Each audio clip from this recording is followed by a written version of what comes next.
Namaste. Good morning, all students. A very warm welcome to all. Myself, JVN Dr. Hemant Vyas, Associate Professor and Head of Department of Surgery, Faculty of Homeopathic Science, Jyoti Vidyapith, Women's University, Jaipur. Today we are going to discuss about ENT diseases, and the name of session is atrophic rhinitis. So in earlier lecture we have studied about the diseases of nose. In that we have studied rhinitis.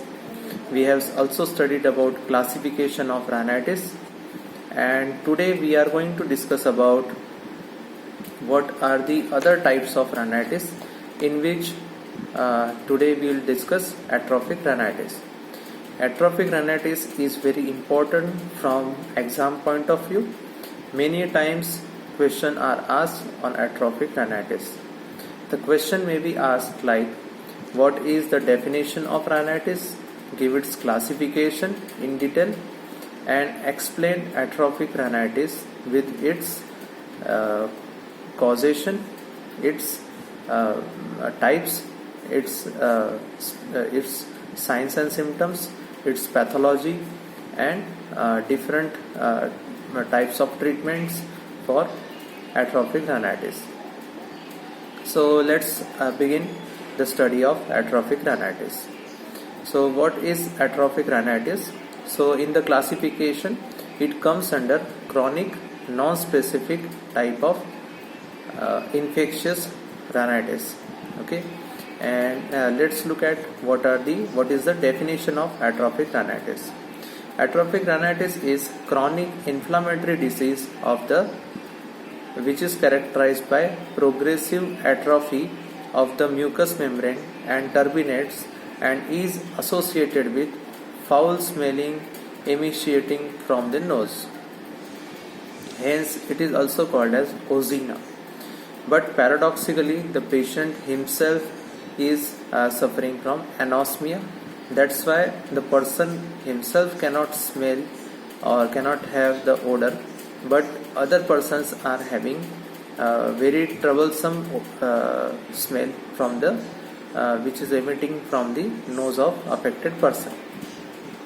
Now let's see what are the etiological factors which are responsible for development of atrophic rhinitis.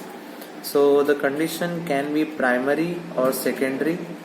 So primary is when it is directly originating without any secondary cause, means there is no secondary disease which is responsible for, there is no earlier disease which is responsible for development of atrophic rhinitis. It is directly developing, so it is called as primary cause. So what are the primary cause? So it is age is important in this because generally this is the disease of young people, and it develops in the age from between 15 to 40 years. Okay, so this is the disease of young people. And if we are talking about sex, then females are more affected than male. So young females are more affected by this disease, atrophic rhinitis. Then geographical distribution as far as is concerned, then it is more common in tropical countries like India. Then moving forward, hereditary may be responsible because occurrence of atrophic rhinitis is seen in family members of the affected person.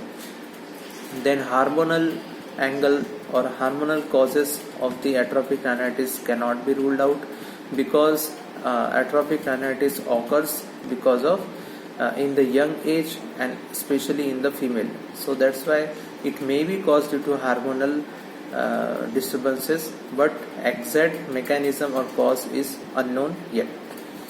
Then nutritional deficiencies can also lead to development of this atrophic rhinitis, and this nutritional deficiencies like vitamin A deficiency is more important, vitamin B6 deficiency, vitamin D deficiency. These deficiencies can lead to formation of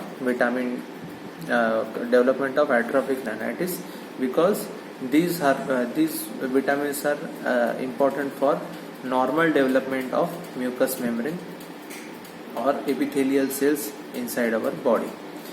Then autonomic imbalance may also be responsible for development of atrophic rhinitis. Then some infections can also cause atrophic rhinitis, like Coccobacillus of Perez, Klebsiella, Fetidis ozini, and diphtheroid organisms are responsible sometimes for development of atrophic rhinitis. Then exanthematous diseases which occur in childhood, like chickenpox or measles, they can also initiate the diseases like atrophic rhinitis. Then one theory was suggested in past, that is of broad nose. So those persons who were having broad nose, in cases of deviated nasal septum, the side which is roomy, that is which is opposite to the curve, was affected with the atrophic rhinitis. But when the atrophic rhinitis was corrected with the surgery, then the atrophic changes also occurred in the non-affected side. So it was seen that it is already, the person is having the tendency of atrophic rhinitis. So it is this cause is now discarded from the list. Then several other factors can be responsible for development of this disease, and now we will discuss what are the secondary causes. So secondary causes include chronic specific infections like syphilis, leprosy, tuberculosis, rhinosporidiosis. Okay, so these diseases can make the patient at high risk of development of atrophic rhinitis. Then if the person has undergone recently through an extensive surgery of nose or posterior side of nasal turbinates, then that person is at higher risk of having atrophic rhinitis. Then next is chronic sinusitis. If the person is suffering from chronic sinusitis, then that person can get affected with this disease more often than other persons. It may be secondary to chronic rhinitis, but atrophic rhinitis itself may cause secondary sinusitis also. Okay. Then pathology. Now let's see what are the pathological changes which are going on inside the nose during this disease. So first is we will study about one by one structure and the changes which are going on. First we will study about mucous membrane. So mucous membrane and submucosa, it undergoes ischemic changes and metaplasia to cuboidal or stratified epithelium. There are atrophy of cilia and the mucous glands, resulting in a pale mucosa with thick scanty secretions. The secretions, they get dry, they form scabs, and the secondary infections which are produced afterwards, they cause typical fetid smell which emit out from the nose. So this is a vicious circle which is going on inside the nose. The mucosa, it becomes pale, and the goblet cells or the mucus secreting cells, they all dry up, and because of drying up, the secretions, they become thick and viscid and scanty. So when these thick, scanty, viscid secretions, they come out, and when the secondary bacteria invade inside these secretions, then these secondary bacteria are like Proteus or E. coli or Klebsiella. Okay, so these bacteria invade, they produce greenish pus inside the nose, and they produce fetid smell which is always emitting out from the nose. So these are the changes of mucosa and submucosa. Then turbinates. Okay, so the turbinates undergo atrophy, as all as all structures are getting atrophied, turbinates also get atrophied, and because of that the nasal cavity becomes more roomy or more open. Then blood vessels. So there is end arteritis of the blood vessels inside the nose, and this is a very severe condition because arteries get blocked or they get sclerosed, and because of this there is less blood supply inside the nose, and this causes delayed healing of any infection or any structure inside the nose. Okay. Then a nerve supply of the nose is also getting affected.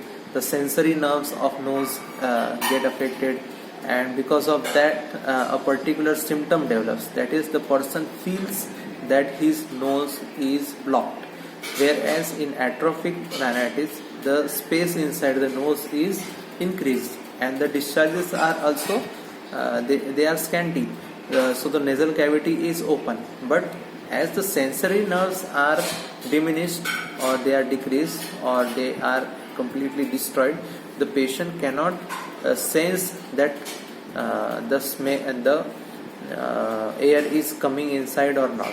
So that's why the person is always having sensation that his nose is blocked. Then olfactory nerves. Olfactory nerves, the olfactory area which is in the superior side of the nose, that also get affected and it get atrophied, and because of that there is destruction of the olfactory nerves, and the person then afterwards suffers with anosmia. So these are the pathological changes going on inside the atrophic rhinitis. Then what symptoms develop? First, most important symptom is foul smell, which is coming out from the nose, and it produces various the patient is actually anosmic, so the patient cannot have the fetid smell, but the persons who are around, they are very affected with this smell, and they maintain social distance from that affected person, and that's why the person is more disturbed because of atrophic rhinitis due to social boundings. Then anosmia, the person suffers from anosmia, there is loss of sense of smell. Then next is dryness of the nose, the person is having dryness of the nose, there is crust formation inside the nose, the scabs are formed, the discharges they become thick and viscid. Okay, so this condition is very troublesome for the patient. Then there is crusting inside the nose. Often the crust come out from the nose periodically and they are foul smelling. Then epistaxis, when the scabs are formed, the person the crust are formed, the person try to remove them from nose, and while removing them from nose the person picks out at the nose, and this causes sometimes bleeding from the nose. Then blocking of the nose. Then this is because the crust which block the nose, but even if the crust are absent, the nose is roomy, the patient may complain of nasal obstruction. He cannot feel the air passing through the nose due to anesthesia of the nasal mucosa. Then signs, as far as signs are concerned, it is divided into signs of external nose and internal nose. So external nose, the bridge of the nose is sometimes depressed, and it due to atrophy, and this causes saddle nose deformity. And anterior rhinoscopy shows the mucosa of the nose becomes pale, atrophied, and it is covered with greenish and greyish foul smelling crust.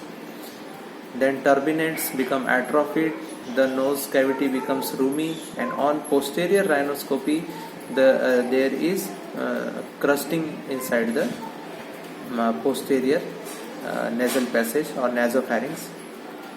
Then what are the investigation? We suggest patient radiographs, VDRL test, hemogram, dermatological examinations, radiography, nasal smear and biopsy for detail or for differentiation of other diseases. And treatment, as far as treatment is concerned, we can use local treatment as well as systemic treatment. Both are essential. If there is any primary cause, it should be removed first. In local treatment, we give nasal drops and placental extract can be used. Alkaline nasal touching is also helpful in some cases, whereas systemic treatment includes antibiotics, nutrition to the patient and vasodilator drugs. Surgical treatment includes giving to make the nasal cavity narrow with the help of Young's operation. Okay, so Young's operation is the choice of treatment, surgical treatment in cases of atrophic rhinitis. So that's it from the today's presentation. Hope you like this presentation. Thank you very much.